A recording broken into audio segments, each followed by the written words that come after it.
శ్రీకాకుళం జిల్లా ఉద్దానం ప్రాంతంలో ఓ నెమలి కనువిందు చేసింది. పలాస కాశీబుగ్గ మున్సిపాలిటీ పరిధి శివాజీనగర్లో ఉన్న ఉమారుద్రకోటేశ్వర ఆలయంలోకి ప్రవేశించిన నెమలి హల్చల్ చేసింది. గర్భగుడిలోకి ప్రవేశించిన మయూరి స్వామివారిని దర్శించుకుంది. అనంతరం అర్చకుడు కుమారస్వామి నెమలిని పట్టుకుని ఫారెస్ట్ అధికారులకు సమాచారం అందించారు. ఘటనా స్థలానికి చేరుకున్న ఫారెస్ట్ సెక్షన్ ఆఫీసర్ రాజు నెమలిని స్వాధీనం చేసుకున్నారు. అనంతరం కుమారస్వామి మాట్లాడుతూ కోసంగిపురం సమీపంలో ఉన్న అటవీ ప్రాంతంలో నా పేరు రాజు అండి, మీ సెక్షన్ ఆఫీసర్. ఇది నీటి కోసమని ఊర్లోకి నెమలి పెట్ట వచ్చేసింది.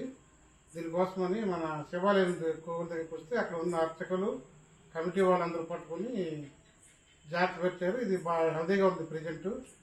దీన్ని ఇప్పుడు అడవిలో విడిచిపెడతాము.